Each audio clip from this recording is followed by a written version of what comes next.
Today's session is about stability analysis of linear and non-linear systems. For the design of any control system, the three important specifications that are normally mentioned are transient response, steady state error and stability.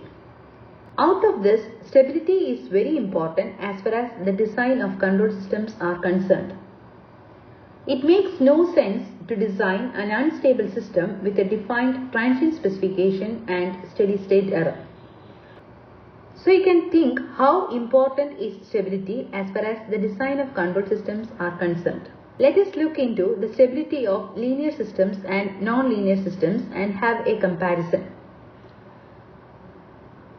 As far as a linear system is concerned, stability can be taught in two different ways.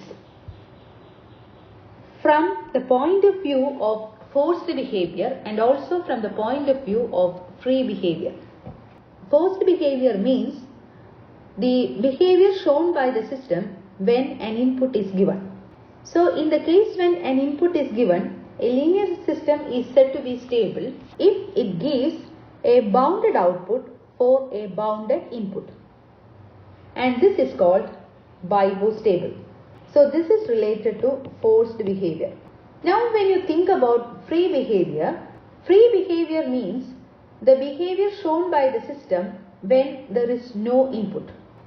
Hence, linear systems are said to be stable if its natural response decays to zero. So this is related to free behavior. When you say natural response decays to zero, it can be in two different ways. One, it can be like a sinusoidal variation with an exponentially decreasing envelope. The response y becomes 0. Or it can be like there is no oscillations for the response or it exponentially decreases to 0. This is also y.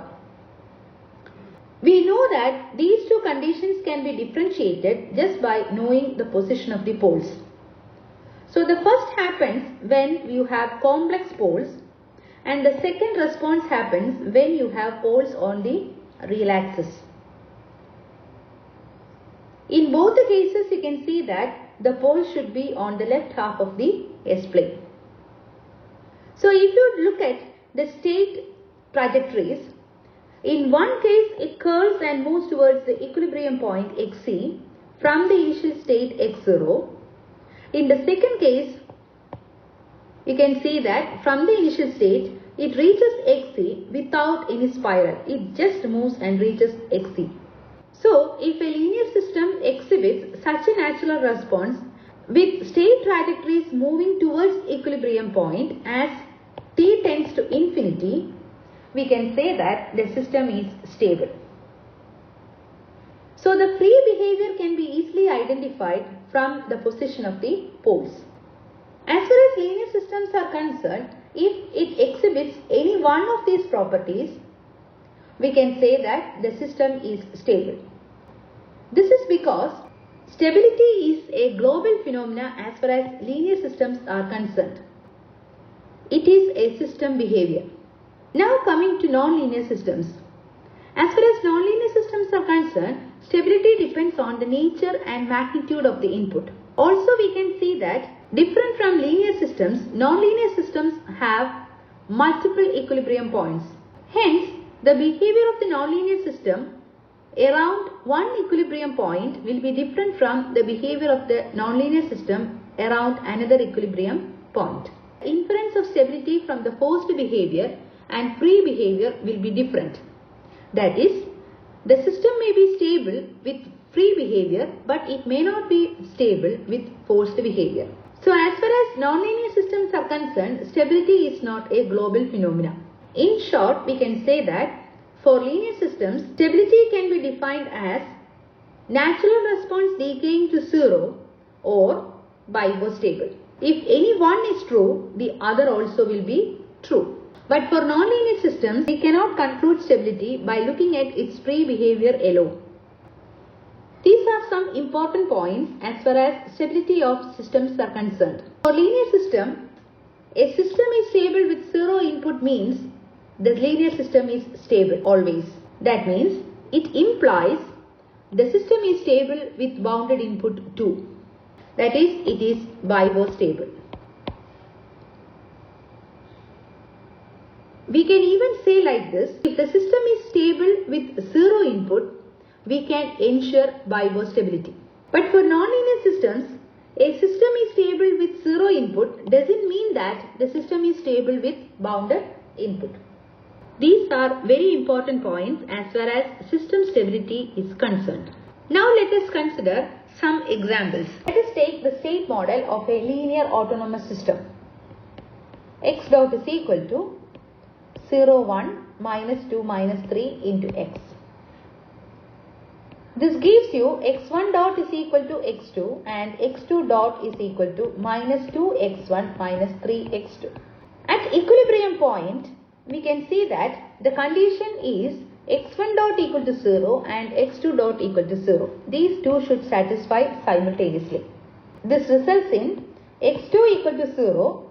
When substituted in the second equation, x1 is also equal to 0. So we can say the equilibrium point is 0, 0.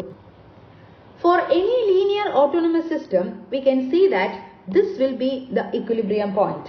Hence, equilibrium point is always the origin for linear autonomous systems. Origin of phase plane.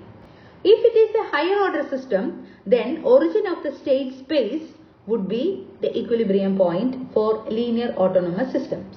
Hence, by natural response, if the system settles towards the equilibrium point, we can say that it is bivariate stable. Thus, for linear systems, if the natural response decays to 0, then for any bounded input also, the natural response will decay to 0. Another important point as far as linear systems are concerned is local stability implies global stability. For example, consider a small region around the equilibrium point. If the initial state x0 happens to be within this circle, then as time t tends to infinity, we can see that if the system is stable, state trajectory moves towards the equilibrium point. If this is true for a small region, then for linear systems, this is true for larger regions also. We can see that if you consider a larger region, the state trajectory will move towards the equilibrium point in that case also. So, stability concerned with a small region is local stability and stability concerned with a large region is called global stability. For linear systems, if it is locally stable, we can ensure that it is globally stable too. Now coming to the equilibrium points of nonlinear systems. Let us consider x1 dot is equal to x1 x2 minus x2 square plus x1 minus x2. And x2 dot is equal to x1 x2 plus 2x2 minus 4x1 minus 8. At equilibrium point, x1 dot is equal to 0 and x2 dot equal to 0. So if you consider the first equation, then this results in x1 minus x2 into x2 plus 1 equal to 0. That is, we have two conditions, either x1 is equal to x2 or x2 equal to minus 1. So if you consider the first condition and substitute in the second one, then we get x2 as 4 and minus 2. Which means if you combine these two, the equilibrium points would be 4, 4 and minus 2, minus 2. If you consider the second one and substitute in the second equation, then we will get x1 as minus 2. So that results in a point minus 2, minus 1. So if you consider the phase plane, the equilibrium points would be minus 2, minus 1, minus 2, minus 2 and 4, 4. Here we can see that there are three equilibrium points for this nonlinear system. Behavior of the system around this equilibrium point may be totally different from behavior of the nonlinear system around the other two equilibrium points. Hence, it is better to talk about the stability of the equilibrium points rather than the stability of the nonlinear system. Also, local stability doesn't imply global stability. That is, the behavior of the system around one equilibrium point will be different from the behavior of the system when you consider a larger region. Hence, for nonlinear systems, we can conclude 2 points.